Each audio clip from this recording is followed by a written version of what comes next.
राम राम सातारा, मी तुमचा ताना जक्के. मित्रांनो, राजकारणात म्हणतात ना की आकडे कधीच खोटं बोलत नाहीत, पण साताऱ्यात याच आकड्यांनी भल्या भल्यांना चक्रावून सोडले. ज्यांच्याकडे 27 जागांचं महाबळ होतं ते आज विरोधात बसलेत आणि ज्या शिवसेनेकडे अवघ्या 15 जागांचा टप्पा गाठला होता त्यांच्या गळ्यात थेट सत्तेची माळ पडली आहे. होय, सातारा जिल्हा परिषदेवर आता भगवा फडकलाय, पण तो शिवसेनेच्या रूपाने. राष्ट्रवादीच्या साथीनं शिवसेनेने अध्यक्षपद काबीज केले. हा केवळ आकड्यांचा खेळ नाही, तर हा दोन राजेंच्या बालेकिल्ल्यात घुसून शिंदेच्या 15 शिलेदारांनी मारलेली धडक आहे. आज आपण या ऐतिहासिक निर्णयाचं पोस्टमॉर्टम करणार आहोत. तालुकानी आहे ताकद आणि सत्तेचा सातारा पॅटर्न. मित्रांनो, साताऱ्याची जिल्हा परिषद म्हणजे 65 वाघांचा आकडा. बहुमतासाठी हवी होती 33ची मॅजिक फिगर, पण हे यश काय सहजासहजी मिळालं नाही. प्रत्येक तालुक्यात रक्ताचं पाणी आणि घामाचा अभिषेक झालाय. आता तालुकाने काय खेळ झालाय तो नीट समजून घ्या. कराड आणि दक्षिण व उत्तर इथे पृथ्वीराज बाबा चव्हाण आणि बाळासाहेब पाटील यांची वर्षानुवर्षे ताकद.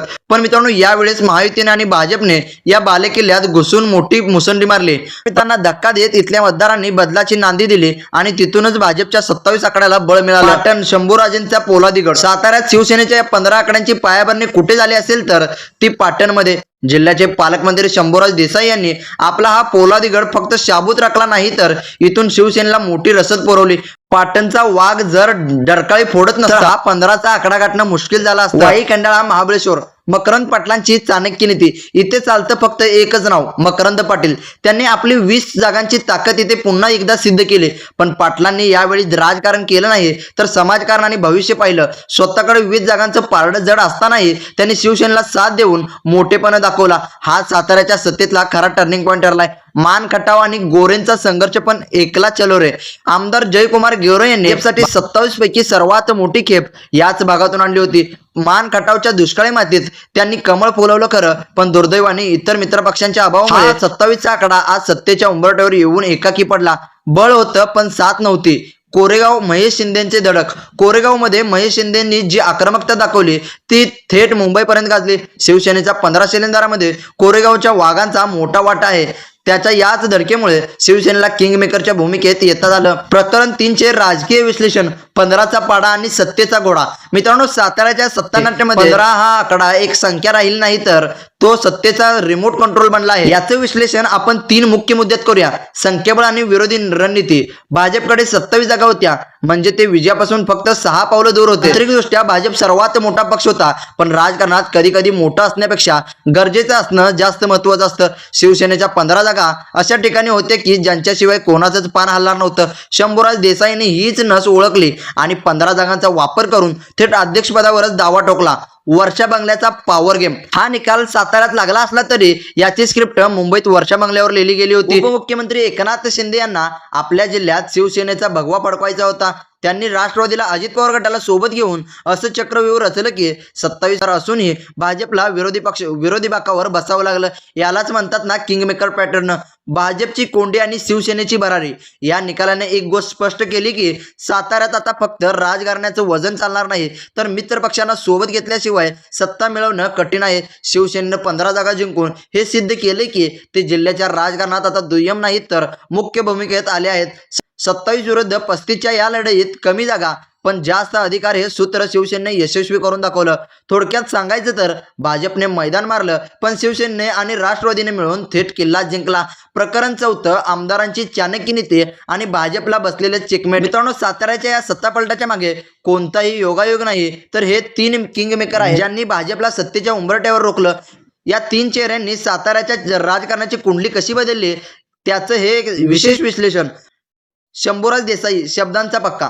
पालकमंत्री शंभूराज देसाई यांनी महायुतीत सुरुवातीलाच एक डाव टाकला होता. जिल्ह्याचे पालकमंत्री म्हणून त्यांनी उपमुख्यमंत्री एकनाथ शिंदे यांना शब्द दिला होता की साताऱ्याच्या मातीत शिवसेनेचा शिंदे गटांचाच भगवा आणि तोही अध्यक्षपदावर खुर्चीवर फडकणार. 15 जागा असूनही त्यांनी राष्ट्रवादीला, अजित पवार गटाला आपल्या बाजूने वळवलं. हा त्यांचा केवळ शब्द नव्हता, तर उपमुख्यमंत्र्यांची प्रतिष्ठा साताऱ्यात जपण्यासाठी त्यांनी लावलेली फिल्डिंग होती. आज शिवसेनेचे अध्यक्ष बसला, यात शंभूराजांच्या बोर्निंग पॉवरचा मोठा वाटा आहे. मकरंद पाटील. 20 जागा असूनही त्यागामागची चाणक्य नीती. आता सर्वात मोठा प्रश्न, मकरंद पाटलाकडे 20 जागा होत्या, ते स्वतःचा अध्यक्ष करू शकले असते, मग त्यांनी 15 जागा असलेल्या शिवसेनेला खुर्ची का दिली? मित्रांनो, यालाच म्हणताना दूरदृष्टी. पाटलांना माहित होतं की जर शिवसेनेला अध्यक्षपद दिलं तर थेट उपमुख्यमंत्र्याबरोबर साताऱ्यासाठी आणि त्यांच्या वाई खंडाळा महाबळेश्वर मतदारसंघासाठी निधीचा पाऊस पडेल. आगामी विधानसभा निवडणुकीत स्वतःची जागा सुरक्षित करण्यासाठी आणि जिल्ह्यावर पकड ठेवण्यासाठी त्यांनी शिवसेनेला पुढे केलं. सत्ता आपल्या विचारांची आणि नाव शिवसेनेचं, हा मकरंद पाटलांचा सर्वात मोठा मास्टर ठरला आहे. आणि तिसरं नाव आहे ते म्हणजे महेश शिंदे.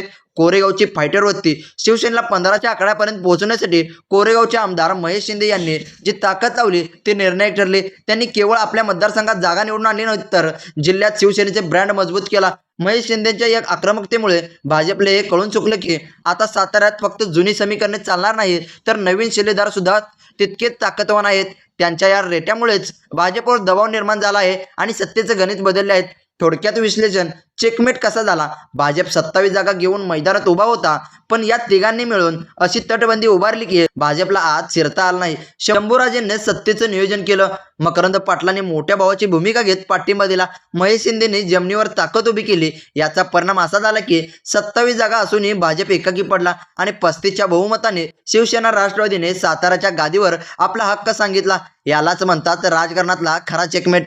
प्रकरण 5, भाजपचे 27 शिलेदार आणि सत्तेने दिलेली हुलकावणी. मित्रांनो, आता चर्चा करूया साताऱ्यातील सर्वात मोठ्या पण सत्तेपासून दूर राहिलेल्या पक्षाची, भाजप. 27 हा आकडा छोटा नाही. साताऱ्याच्या इतिहासातील भाजपची ही आजवरची सर्वात मोठी झेप आहे. पण बकासूर सारखी ताकद असूनही भाजपला सत्तेने हुलकावणी का दिली याचं विश्लेषण 3 महत्वाच्या मुद्द्यात दडले. राजेंची ताकद आणि गोरेंची रणनीती. खासदार उदयनराजे भोसले आणि आमदार शिवेंद्रराजे भोसले या दोन्ही राजेंनी आपापल्या बालेकिल्ल्यात कमळ फुलण्यासाठी कोणतीही कसर सोडली नव्हती. साताऱ्यात राजकारणाचा शब्द आजही शेवटचा असतो, हे या 27 जणांनी सिद्ध केले. दुसरीकडे जयकुमार गोरेंनी दुष्काळी भागात जी मोर्चेबांधणी केली होती त्यामुळे भाजपला या आकड्यापर्यंत पोहोचता आलं. पण प्रश्न असा उरतो की इतकी मोठी ताकद असतानाही सत्तेचं पारडं का फिरलं नाही? मित्र पक्षांची फिरलेली पाठ आणि स्थानिक विसंवाद. भाजप 27 वर पोहोचला, पण बहुमतासाठी हव्या होत्या 6 जागा. इथेच खरी गोची झाली. महायुतीत असूनही शिवसेना शिंदे गटानं आणि राष्ट्रवादीने अजित पवार गटानं भाजपला साथ देण्याऐवजी स्वतःची सत्ता स्थापन करण्याला पसंत दिली. स्थानिक पातळीवर या नेत्यामधील अंतर्गत मतभेद आणि आपलाच अध्यक्ष व्हावा ही जिद्द यामुळे भाजप एकाकी पडला. मित्रपक्षांनी ऐनवेळी हात दाखवून पळ काढल्यामुळे भाजपच्या हाती फक्त 27चा आकडा उरला. आक्रमक विरोधी पक्षाची नवी इनिंग. पण मित्रांनो, भाजप शांत बसणाऱ्यांपैकी नाही. 27 विरुद्ध 35 ही लढाई आता जिल्हा परिषद सभागृहात अधिक तीव्र होणार आहे. जयकुमार गोरेंची आक्रमकता आणि विरोधी राजांचा पाठिंबा यामुळे सत्ताधारी शिवसेना राष्ट्रवादीला प्रत्येक विकास कामात भाजपच्या प्रश्नांना तोंड द्यावं लागणार आहे. सत्तेत नसलो तरी अंकुश आमचाच राहणार असा इशारा आता भाजपने दिलाय. राजकीय विश्लेषण. भाजप का अडकला? भाजपच्या पराभवाचं सर्वात मोठं कारण म्हणजे संख्याबळाचा अतिविश्वास. त्यांना वाटलं होतं की 27 जागा आल्यावर उरलेले 6 जागा सहज मिळतील, पण त्यांना हे लक्षात आलं नाही की शंभूराज देसाई आणि मकरंद पाटलांनीच आधीच फिल्डिंग लावून ठेवली होती. रणनीतीचा अभाव. भाजपने अपक्षांना किंवा इतर छोट्या गटांना सोबत घेण्यात उशीर केला. एकला चलो रे, स्वतःच्या ताकदीवर विश्वास ठेवला, पण मित्रपक्षांच्या महत्वाकांक्षेला ओळखण्यात चूक झाली. परिणाम, आज भाजप साताऱ्यात सर्वात मोठा पक्ष असूनही विरोधी बाकावर बसलाय. पण ही पिछेहाट आहे की भविष्यातील मोठी वादळापूर्वीची शांतता हे येणारा काळच ठरवेल. समारोप आणि साताऱ्याचा नवा अध्याय. तर मित्रांनो, साताऱ्याच्या या हाय व्होल्टेज सत्यानाट्यातून आज महाराष्ट्राला एकच मोठा धडाच मिळालाय. राजकारणात कधी कधी 15 हा आकडा 27 पेक्षा वजनदार ठरतो.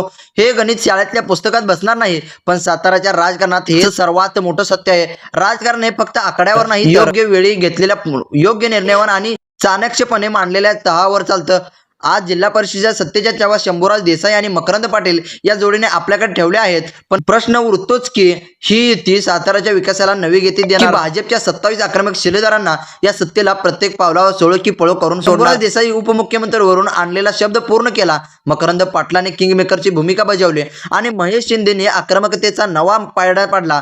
पण समोर दोन्ही राजे आणि जयकुमार गोरेंसारखा अभेद्य किल्ला उभा आहे. त्यामुळे जिल्हा परिषदेचा आगामी सभागृह हे विकासाच्या मुद्द्यावरून कमी आणि आणि राजकीय संघर्षावरून जास्त गाजणार हे आजच लिहून ठेवा. आता तुम्हाला काय वाटतंय, शिवसेनेला 15 जागा असूनही अध्यक्षपद मिळणं हे साताऱ्याच्या सामान्यांना फायद्याचं ठरेल का? मकरंद पाटलांची ही चाणक्य रणनीती यशस्वी होईल की भाजप पुन्हा एकदा पलटवार करणार? तुमच्या मनात जे काही असेल ते कमेंट बॉक्समध्ये मन मोकळेपणाने मांडा, कारण तुमचं मत हीच लोकशाहीची खरी ताकद आहे. साताऱ्याच्या या राजकारणातील अशाच आतल्या बातम्या, तडफदार विश्लेषण आणि सत्तेच्या पडद्यामागच्या हालचाली जाणून घेण्यासाठी तुमच्या या भावाच्या चॅनलला म्हणजेच तानाजी अक्के या चॅनलला आता सबस्क्राईब करा, घंटी दाबायला विसरू नका. कारण साताऱ्याच्या राजकारणाचा हा तर एक फक्त ट्रेलर आहे, खरी लढाई तर अजून बाकी आहे. हा व्हिडिओ जास्तीत जास्त शेअर करा आणि साताऱ्याच्या राजकीय क्रांतीचा हा नवा अध्याय घराघरात पोहोचवा. पुन्हा भेटूया अशाच एका धडाकेबाज आणि रोखठोक विषयावर चर्चा करण्यासाठी. तोपर्यंत पाहत राहा तानाजी अक्के यूट्यूब चॅनल. राम राम, जय हिंद, जय महाराष्ट्र.